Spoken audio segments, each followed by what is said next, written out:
All your favorite wrestling shows rolled into one.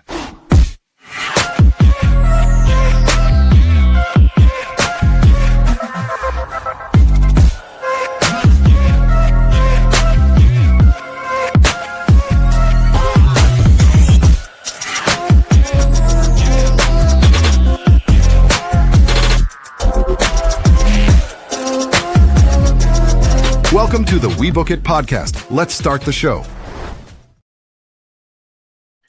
Yo, what's up, WeBook It fam? This is your boy Big Daddy C coming at you with another episode of the All Elite Recap Show. We got a special guest here, the returning D-Tank. What's going on, man? What's going on? Not much, man. Back, glad to have a guest on the show after going at it solo for so long. So let's go ahead and talk some AEW. Basically discussing the events from last night's last night's AEW Dynamite. So kicking off the show, we had another face-to-face with Will Ospreay and Hangman Adam Page. As we know, they are going to be in the finals for the Hart tournament. Winner will have a future championship match at the AEW World Championship. And so basically, Will Ospreay came out and was putting over how much it meant for him to win the AEW Championship against Jon Moxley and put away the Death Riders. And basically, he also talked about how,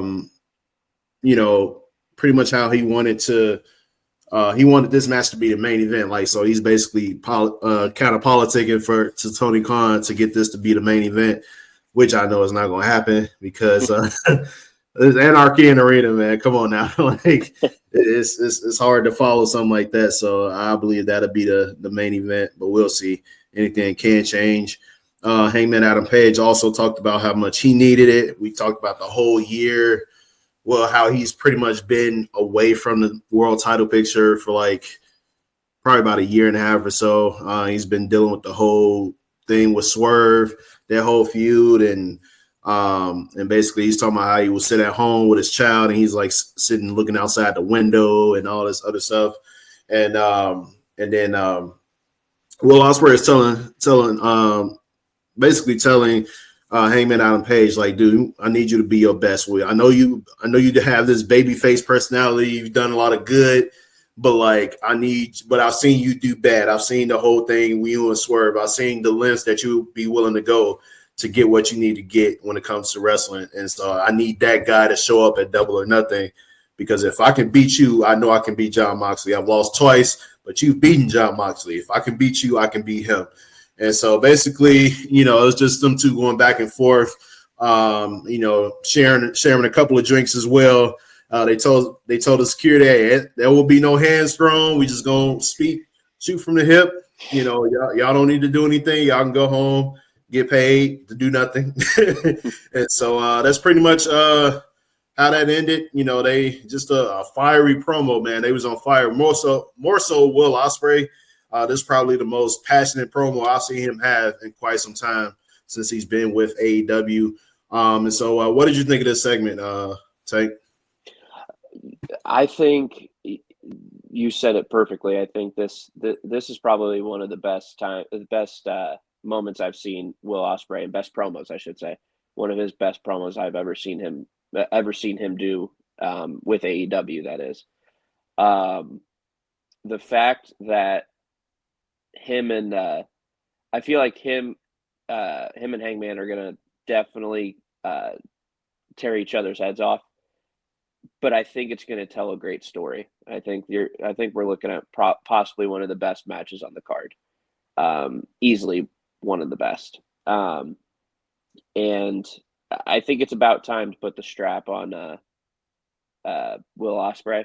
I think he's worked his way up. I think he's done enough to garner enough attention, and I think he was already a huge name before he even joined AEW. So I think we're in the midst of a Will Ospreay championship run, but we shall see. I hope it's the case, but we gotta stay tuned.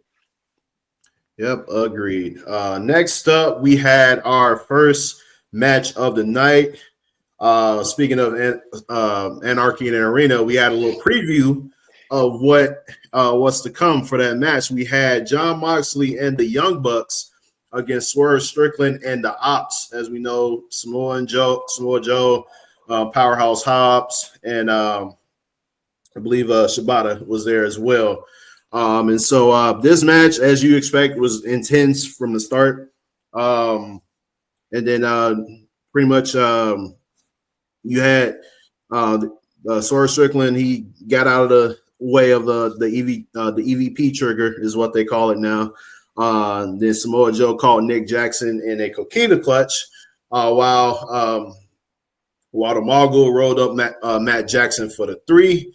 So eventually, Jon Moxley will launch a Death Riders attack on all of the faces until Shibata will make his return. And then Marina Shafir will low blow Shibata. Then, of course, Willow Nightingale would come out there and give her the good old pounce. Then Kenny Omega arrives and gives Claudio Castagnoli, Willow Yuta, and Matt a target suplexes. Like he was just suplexing the fuck out of all these guys, and then he hit a V trigger on Matt, and then Claudio would save Matt from the 1 week Angel, which he's about to go through the table. It was about to be crazy.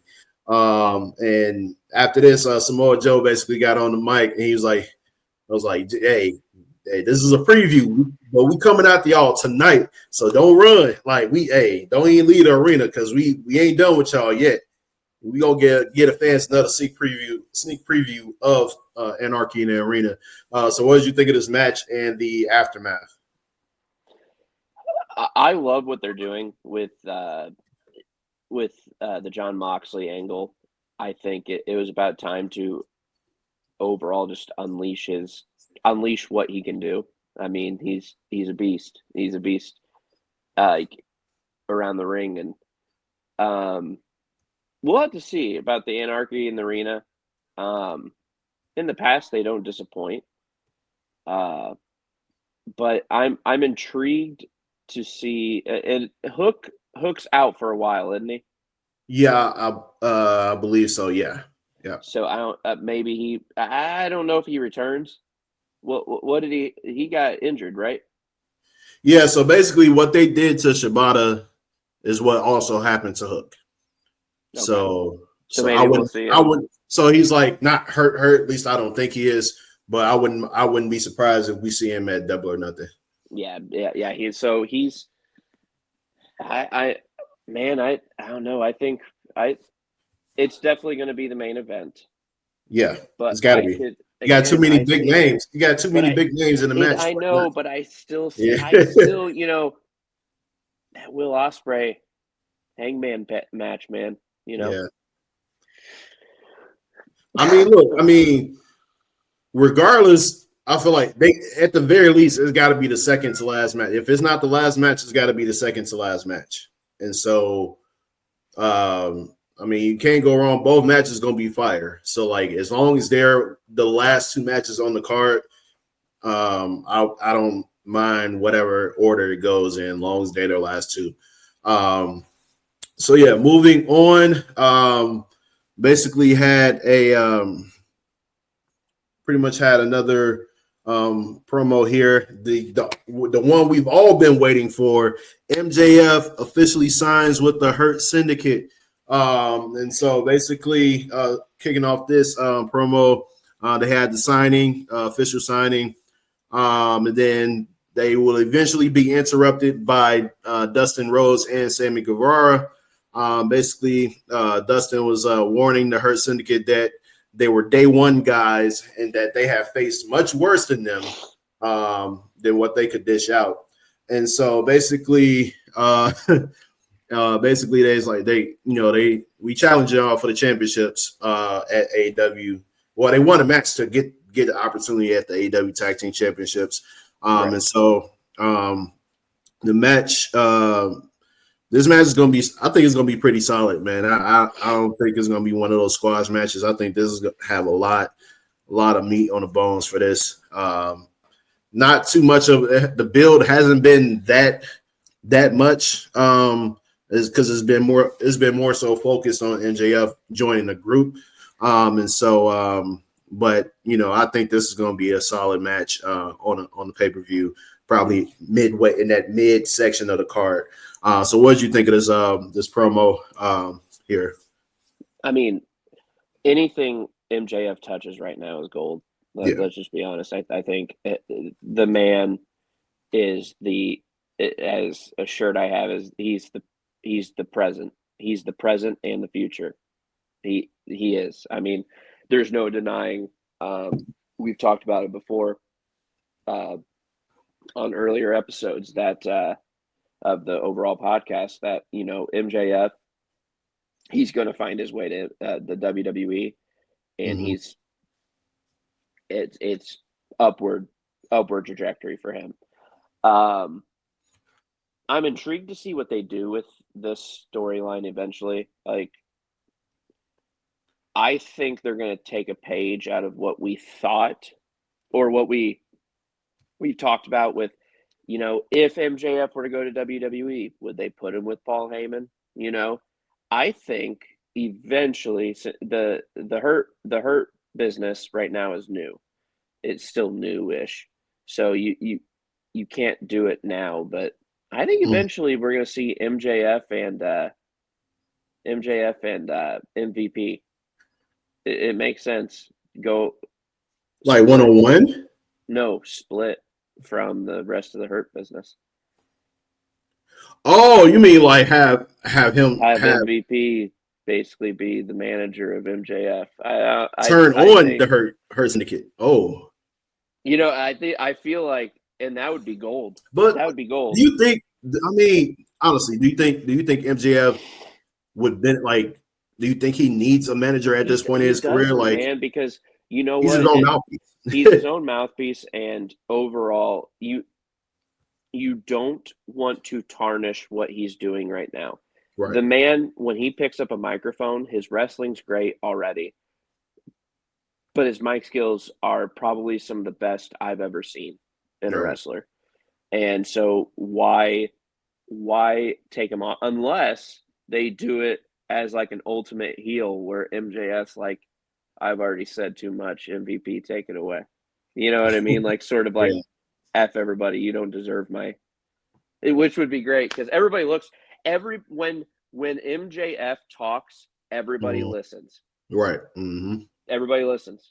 So yeah, we have, and so like right after this, there was another quick backstage segment with Renee Paquette. She was talking with Okada. He's basically promising that he'd be the first one to pin Speedball Mike Bailey at Double or Nothing. Not much to write home about that. Just another little quick segment. Next matchup, we have Ricochet versus Anthony Bowens. So this was a Ricochet, man. I still this was not. And I'm still pissed. I'm still pissed they broke up. I'm still pissed they broke up. Why am I the Billy Gunn and it was the Scissors team basically. Scissors, yes, yeah. Like I can't think of their name right now, man. They had gold there too. You know what I mean? Max Caster. Max Caster. Yep. Yeah. So So basically, this match didn't last too long. Anthony Bowens, he held his own. There was a moment where he had Ricochet on the ropes, but Ricochet stabbed him with the gold scissors and hit the spirit gun for the win. Afterwards, Mark Briscoe came out there with a stretcher and teased hitting Ricochet with a froggy bow onto the stretcher, but Ricochet moved out of the way. So it appears there's going to be a stretcher match at Collision. And so any thoughts on this match and the aftermath? Ricochet will always be one of my favorite performers. Mm-hmm. He will. Recently, I understand he's trying to be a heel, and he is a heel, but I feel like at times he just tries too hard. And we get it. You're with Samantha. We get it. You know what I mean? Yeah. But you know, Anthony Bowens, I really hope that they push him into something, but I don't know what yet. He has the talent, 100%. Yeah. But I hope the best for him, and I hope they put him in where they can, like, he needs a title on him. He does. Yeah, I think I do think he tries. So he's trying a little bit too hard. However, I think in terms of what we're seeing content wise, and it's good to see him utilized every week compared to what we saw in WWE is like weeks they weren't using him at all. When they did use him, it wasn't worth anything. So it's good to see that he's in meaningful feuds and he's on television every week. He's slowly but surely getting his heel run, And you're of course talking about Ricochet, right? Ricochet, yeah. And so I think that, in due time, I feel like, they keep this going, it'll work. I just think it matters who he's going against. He needs legit rivals to go up against. That's why I think the whole thing with Swerve was great for him because it propelled. Exactly. It gave him somebody credible to go against. And so so they just need to keep doing that, from this point on. Don't put no titles on him yet. Like, let him get some of these good feuds out the way and then work his way up and then see what happens. There was another backstage segment. We had Stokely halfway challenging Daniel Garcia and Nigel McGuinness to meet FTR in the ring for a contract signing on Collision. We know that this has been going on, this situation here. Daniel Garcia is trying to get Nigel to join them in a match against FTR, who's been on his rampage since turning on Cope. And so Edge. Just say Edge. I try to be nice, but yeah. On this show, we will call him Edge. It is one of those. Yeah. It's hard. It's hard after so many years. I know, man. I know. Yep. Any thoughts on this and predictions or whether or not Edge will return to cost them that match? I think they're setting up for it. Obviously, yeah. I think Cope Edge. He's already basically said that this or next year, one of the two are going to be his last. I think so. I think he said that anyway. He hinted at it or said it, one of the two, but we have to see him where we can. And as far as, like, I like to see Nigel McGuinness back wrestling. It's cool to see. Yeah. And Daniel Garcia, I mean, he makes anything he does look good. So I like where they're going with that. Yep. And so moving on, we have an in-ring segment here. You got to sit down face to face with Mercedes Moné and Jamie Hayter, who will be facing off for the TBS Women's Championship, the TBS Championship at Double or Nothing. And I saw this segment. Yeah, Renee Paquette was the one who facilitated the face-to-face. Of course, the typical, both women pretty much talking about why they needed to win. Hayter brought up Mercedes Moné losing her New Japan Strong Women's Championship, and Moné basically went berserk and attacked her. And Hayter eventually laid her out with the Haterade. And so this match. This is probably the one match I'm not really. Yeah, dude. What sucks is because Mercedes Moné is supposed to be their top woman, right? I mean, yeah, she is, but then she goes and calls She goes and calls herself the Beyonce of and I knew you wrestling. love that. You love that. Yeah, nah. No, But no, it's just I think Hayter will take the belt off of her this time, yeah, this time. I think it is time because let some other women get the opportunity. Because I mean, yeah. all she do it, in my opinion, all Mercedes Moné is doing is she just walking around holding the title. At this point, she hasn't had many title defenses, so like it's almost like and I know she mentioned something about her legacy. She was like, I'm trying to make a legacy or something like that. It's like, you already had quite the legacy and quite the news article whenever you up and was just like deuces to WWE, you know what I mean? her Naomi. So, her and Naomi. And Naomi's found her way back. Mercedes Moné will eventually come back probably. But yeah, it's just it sucks, man. I want to see, of course, change and everything, but I don't know. I mean, they brought in. I'm guessing this is leading into your next segment here, but your Shakanawa. No, what's her name? Yeah, that's up next. Yeah. Sorry. So basically, this led into Timeless Tony Storm coming out there, who will be facing the winner of these two at is it Forbidden Door, I believe. Yeah, it more likely will be at Forbidden Door. And so yeah, she'll because she's gonna be Mira. She's gonna be Mira. Timeless Tony Storm is. She's retaining. Yeah. She is, I think, right now one of the biggest female stars. Mm-hmm.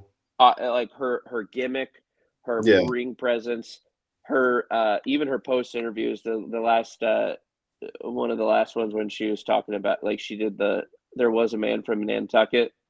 Yeah. it was like she's great. I love Timeless Tony Storm. Yeah. So basically, she came out there. She's on commentary for the match between Julia Hart and Mina Shirakawa. And so leading up with this match, let me see here. It was pretty much back and forth. These two women have good chemistry in the ring. But eventually, Julia Hart, she had the advantage. She looked like she was about to go ahead and get her finisher going, but she got caught in the stack up pin for the 1, 2, 3. So Mina ends up winning. After the match, Julia Hart attacks Mina until Sky Blue comes out of nowhere for the save. Storm and Mina will work together to clear the ring. But there was another situation right after this. Mina did snap, and then she went after the knee of Tony Storm, wrapping her leg around the steel post for a figure 4 leg lock. So it just adds to what we're going to see with these two in the match. And so do you have any thoughts about this match and aftermath? Oh, it's going to be great. I think you're looking at two very skilled competitors. So I think we're in for a great match. I would still like to see Timeless Tony Storm retain. Yep. Let me see here. Yeah, somebody totally messed this up. All right. So yeah, next up we had our pretty much the confrontation of all confrontations. Samoa Joe and them delivered on their promise. So the Young Bucks were being interviewed backstage, and they called Samoa Joe a liar as the show was about to end, only to be attacked by Samoa Joe and Powerhouse Hobbs and Shibata. So a huge ass brawl broke out, and here comes Swerve and Kenny Omega, then the Death Riders. So they all just brawling this shit. And Willie Nightingale came up and joined them because of Marina Shafir. While it looked like while it looked like that the faces were about to get the upper hand, here comes Gabe Kidd, blasting Samoa Joe with the briefcase. Yet again, which turned the tide in the favor of the heels. The fight would end with the Young Bucks diving onto Omega and Swerve through tables on the outside of the ring. Man, like I said, hey, this is going to be a preview of what we're going to see at the pay-per-view. And I can't wait. Any thoughts on this closing segment of the show? You already said it. It's highly anticipated. I'm excited for it. Anytime there's an anarchy in the arena, I'm here for it. What's funny? They pretty much got 2 matches. They got 2 matches that are like the same type, but just different names. You got the Stadium Stampede and then Anarchy in Arena. They're both the same type matches, but I think it's just different because whenever they go back to Jacksonville, then and they have anything there, then that's when it's the Stadium Stampede. But whenever they are like any other arena, it's just Anarchy in the arena. I'm hoping they go back to Jacksonville just for the old feel of the AEW.